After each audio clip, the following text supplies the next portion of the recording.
नमस्कार बच्चों। आज हम लोग पाठ शिक्षा और संस्कृति पढ़ेंगे। यह इस पाठ का भाग 3 है, यानी तीसरा वीडियो है। इससे पहले भी इस पाठ के 2 वीडियो है, तो पहले आप लोग उसको देख लें तब देखें। चलिए आगे बढ़ते हैं।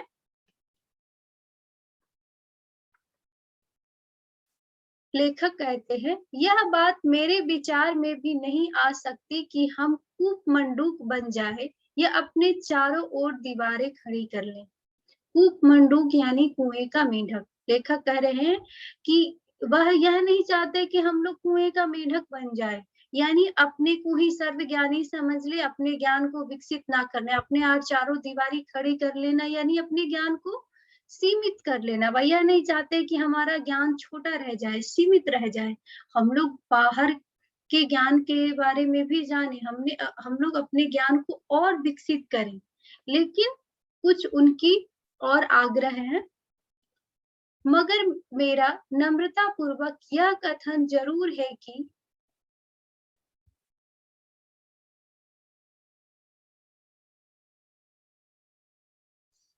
आगे है, मगर मेरा नम्रता पूर्वक यह कथन जरूर है कि दूसरी संस्कृतियों की समझ और कद्र स्वयं अपनी संस्कृति की कद्र होने और उसके हजम कर लेने के बाद होनी चाहिए, पहले हरगिज नहीं। लेखक कह रहे हैं कि हम लोग कूपमंडूक नहीं बन जाए, अपने ज्ञान को सीमित ना रखें, लेकिन वह यह भी चाहते हैं कि हम लोग पहले अपनी संस्कृति के बारे में जानें, उसको समझे। यहाँ पे संस्कृति की बात हो रही है, यानी संस्कृति का मतलब है हमारा पहनावा कैसा है, हमारा खान पान कैसा है, हमारा व्यवहार कैसा है, और यह जो पुराने जो हमारे परंपरा के तौर पे चली आ रही, यह हमारी संस्कृति है। यानी हमारा देश, वेशभूषा, पहनावा ओढ़ावा, खान पान, यह सब संस्कृति होता है। तो लेखक कहते हैं पहले हम लोग अपनी संस्कृति को समझ ले, उसका कद्र करे, यानी उसका सम्मान करे और उसको हजम कर ले, यानी उसको अपने जीवन में अपना ले, अनुसरण करे, अपनी आदतें संस्कृति के अनुसार रखे, तभी दूसरी संस्कृति के बारे में जाने। आगे है, मेरा दृढ़ मत है कि कोई संस्कृति इतने रत्न भंडार से भरी हुई नहीं है जितनी हमारी अपनी संस्कृति है। हमने उसे जाना ही नहीं है। लेखक कहते हैं कि हम जितनी रत्न भंडारों से भरी हुई हमारी संस्कृति, यानी जितनी विकसित और जितना बड़ा और जितना सुंदर हमारा संस्कृति है, कोई भी संस्कृति उतना गुणों से भरी हुई नहीं है जितनी हमारी संस्कृति, यानी हमारी संस्कृति बहुत ही महान है। बस बात यह है कि हम लोग अपनी संस्कृति को अच्छे से जानते ही नहीं है। हमें तो उसे अध्ययन को तुच्छ मानना और उसका मूल्य कम करना सिखाया गया है। यहाँ पे अंग्रेजों के बारे में बोल रहे हैं, क्योंकि अंग्रेज हमारे देश में 100 वर्षों से भी अधिक रहे, तो बोल रहे हैं कि उन्होंने तो हमें हम भारतीयों को हमारी संस्कृति को तुच्छ यानी छोटा मानना सिखा दिया है, और उसका मूल्य हमारी नजरों में बहुत ही कम कर दिया है। यानी हमें यह सिखाया गया है कि हमारी संस्कृति उतनी अच्छी नहीं है, हमने उसके अनुसार जीवन बिताना छोड़ दिया है, और धीरे धीरे क्या हो गया है कि हमारी जो आदतें हैं हमारी संस्कृति के अनुसार नहीं रही, और हम लोग अपने जीवन से उसे धीरे धीरे छोड़ दिया है। उसका ज्ञान हो मगर उस पर अमल ना किया जाए तो वह मसाले में रखी हुई लाश जैसी है, जो शायद दिखने में सुंदर हो परंतु उससे कोई प्रेरणा या पवित्रता प्राप्त नहीं होती। लेखक कहते हैं कि उसका यानी अगर हम लोगों को अपनी संस्कृति का, ठीक है हमें ज्ञान हो गया, हम लोग जानते हैं, हमारी संस्कृति के बारे में हमारा ज्ञान है, लेकिन अगर हम लोग उसका अनुसरण नहीं करते हैं, अगर उसको अपने जीवन में अपनाते नहीं है, हम अपने आप को संस्कृति के अनुसार ढालते नहीं है, तो उसका कोई लाभ नहीं है, वो एकदम व्यर्थ है। वह बस जैसे कोई चमकदार वस्तु होती है ना, जो बस दिखने में सुंदर होती है, उसका कोई गुण नहीं होता है, या फिर वह उस मसाले में रखी हुई लाश जैसी है, जो कि दिखता तो सुंदर है, ना ही उससे कोई प्रेरणा मिल सकता है और ना ही वह पवित्रता, उसमें कोई पवित्रता होती है। आगे है, मेरा धर्म जहाँ यह आग्रह रखता है कि स्वयं अपनी संस्कृति को हृदय अंकित करके उसके अनुसार आचरण किया जाए, क्योंकि वैसा ना किया जाए तो उसका परिणाम सामाजिक आत्महत्या होगा। लेखक कहते हैं कि ये इनके अनुसार यानी इनके विचारधारा से यह हमारा धर्म है कि अपने जीवन को अपने हृदय अंकित यानी हृदय से लगा के यानी उसको अपने जीवन में इस कदर ढाल ले और उसी के अनुसार अपना जीवन बिताएं। अगर हम लोग अपनी संस्कृति अपने जीवन अपनी संस्कृति के अनुसार से नहीं जी रहे हैं यानी अपनी संस्कृति को अगर हमने छोड़ दिया है, भूल गए हैं, तो यह क्या होगा, यह धीरे धीरे हमारे समाज से लुप्त हो जाएगा और जब जैसे जैसे पीढ़ी दर पीढ़ी बीतती जाएगी हमारी संस्कृति लुप्त हो जाएगी और यह कुछ नहीं बल्कि सामाजिक आत्महत्या के समान होगा, क्योंकि हमारी संस्कृति मिट जाएगी ना, हमारी संस्कृति का फिर वजूद ही नहीं रह जाएगा। वहां वह दूसरी संस्कृतियों को तुच्छ समझने या उसकी उपेक्षा करने का निषेध भी करता है। तो लेखक यह कर रहे हैं कि हमारी संस्कृति हमें यह भी नहीं सिखाती कि हम लोग दूसरी की संस्कृतियों को छोटा समझे या उसमें खामियां निकाले, उसमें बुराइयां निकाले। हम लोग सबकी संस्कृति को अपनाएं, लेकिन पहले अपनी संस्कृति को अपनाएं, उसको समझे, उनका सम्मान करें, तब जाके दूसरी संस्कृति के बारे में जाने। आगे है, कोई संस्कृति जिंदा नहीं रह सकती अगर वह दूसरों का बहिष्कार करने की कोशिश करती है। बोलते हैं कि कोई संस्कृति बहुत समय तक नहीं चल सकती अगर वह हमें यह सिखा रही है कि हम लोग दूसरे की संस्कृति को ना अपनाएं, उसका बहिष्कार करें। इस समय भारत में शुद्ध आर्य संस्कृति जैसी कोई चीज मौजूद नहीं है। आर्य लोग भारत के ही रहने वाले थे या जबरन यहाँ आ घुसे, इसमें मुझे बहुत दिलचस्पी नहीं है। लेखक कहते हैं कि हमारी संस्कृति शुद्ध है नहीं है, जो हमारे पूर्वज जो आर्य थे, आप लोग इतिहास में पढ़ते होंगे, तो जो आर्य जो थे, जो कि हमारे पूर्वज जाने जाते हैं, तो यह मूलतः भारत के निवासी थे या कहीं से आ बसे।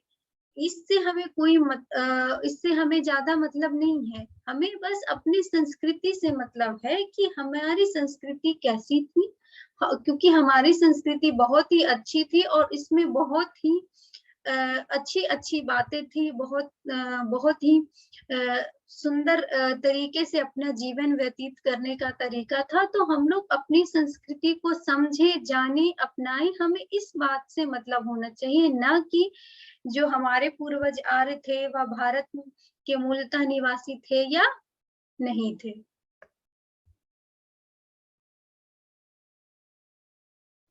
आगे है, मुझे जिस बात में दिलचस्पी है वह यह है कि मेरे पूर्वज एक दूसरे के साथ बड़ी आजादी के साथ मिल गए और मौजूदा पीढ़ी वाले हम लोग उस मिलावट की ही उपज है। तो यह फिर से अंग्रेजों की तरफ इशारा कर रहे हैं कि यह कह रहे हैं कि जो हमारे पूर्वज यानी अभी वाले जो पूर्वज थे यानी हमारे जो पूर्वज है, तो वह क्या थे, वह इस बात पे इस हमारी संस्कृति पे इसलिए जोर दे रहे हैं क्योंकि हमारी संस्कृति जो मौजूदा संस्कृति है वो मिलावटी है, क्योंकि अंग्रेज आए हमारे देश में रहे और हमारे जो पूर्वज थे जो उस समय थे अंग्रेजों के साथ, वह उनके साथ बहुत ही आजादी से घुल मिल गए और हमारा जो संस्कृति रह गया वह मिलावटी रह गया। इसलिए हम लोग अपना जो मूल संस्कृति है उसको जाने।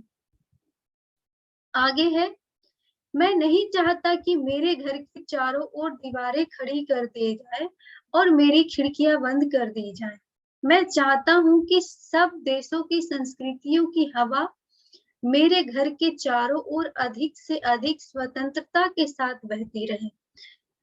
फिर से बोल रहे हैं कि हम यह नहीं चाहते कि हम अपनी ओर एक दीवार खड़ी कर लें कि बस हम अपनी संस्कृति को जानेंगे और उसी के अनुसार रहेंगे और बाकी संस्कृतियों को देखना भी नहीं पसंद करेंगे। नहीं, हम लोग अपनी दीवारें खिड़कियों को हम लोग अपनी खिड़कियों को खुली रखें, ठीक है ना, ताकि जैसे खिड़की खुले रखने से क्या होगा, स्वच्छ हवा आएगा, स्वच्छ वातावरण होगा, शुद्ध वातावरण रहेगा।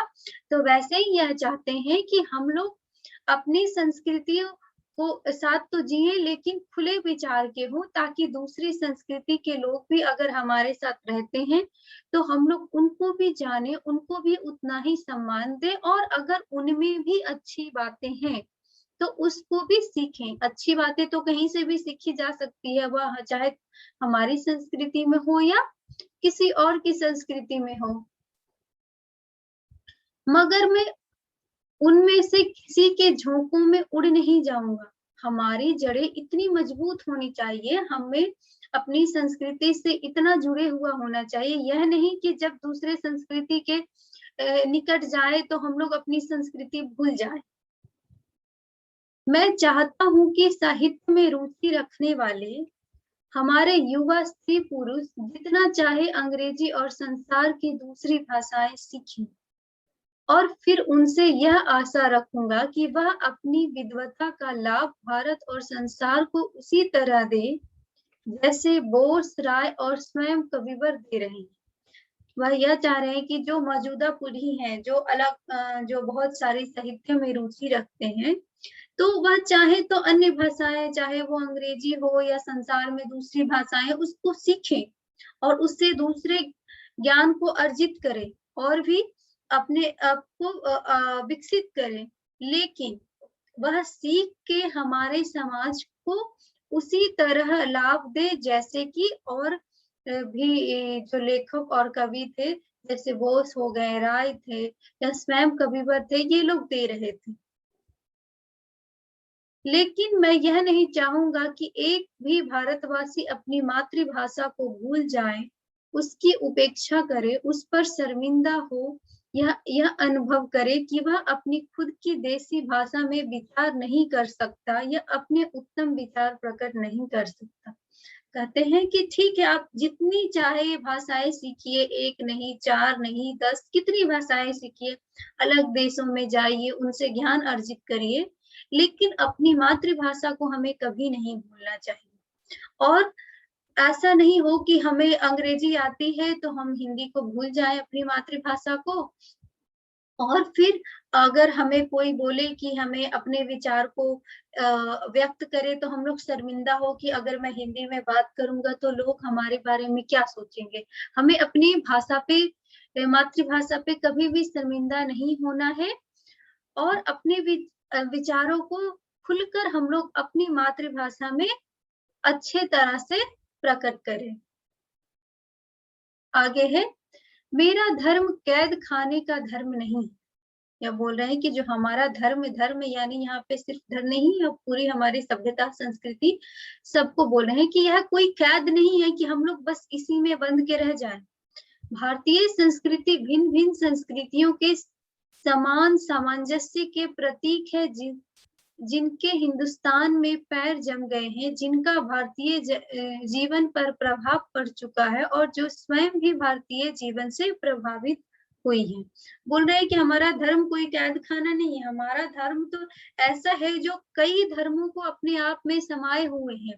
जो भी हिंदुस्तान में रहे हैं उनका प्रभाव हमारे जीवन में पड़ा है, जो भी अच्छी बातें हैं, तो हमारा धर्म हमारे लिए कभी भी कोई कैद खाना नहीं बनना चाहिए। यह सामंजस्य कुदरती तौर पर स्वदेशी ढंग का होगा, जिसमें प्रत्येक संस्कृति के लिए उतना उचित स्थान सुरक्षित होगा। वह अमेरिका ढंग का सामंजस्य से नहीं होगा, जिसमें एक प्रमुख संस्कृति को हजम कर लेते हैं, जिसका लक्ष्य मेल की तरफ नहीं बल्कि कृत्रिम और जबरदस्ती की एकता की ओर है। तो यहाँ पर लेखक बोल रहे हैं कि हमारा संस्कृति ऐसा होना चाहिए कि हम लोग दूसरे की संस्कृति को भी अपना लें, उनको भी उतना ही स्वतंत्रित महसूस होना चाहिए जितना हमें होता है। ऐसा नहीं होना चाहिए जैसे वो बोल रहे हैं कि जैसी अमेरिकी संस्कृति है कि उनमें वो लोग क्या उनके सामने दूसरा संस्कृति लुप्त हो जाता है, केवल प्रमुख कौन दिखाई पड़ रहा है? अमेरिका संस्कृति। तो हमारा संस्कृति वैसा नहीं होना चाहिए। हमारा संस्कृति वैसा होना चाहिए कि जिसमें सभी धर्मों को उतना ही सम्मानित और सुरक्षित सम्मान मिले जितना कि हमारी संस्कृति को मिलते हैं, ताकि सभी लोग अच्छे से रहे। तो यहाँ पर हमारा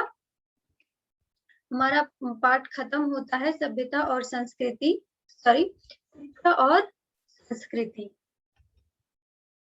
तो इस पाठ में हमने क्या पढ़ा? इस पाठ में मूलतः हमने पढ़ा कि शिक्षा का मतलब केवल किताबी ज्ञान नहीं है, बहुत सारे मतलब है। हमारा आचरण कैसा है, हमारा व्यवहार कैसा है, हमें अपने इस शरीर के इंद्रियों के बारे में पता है कि नहीं, वह कैसे काम करते हैं।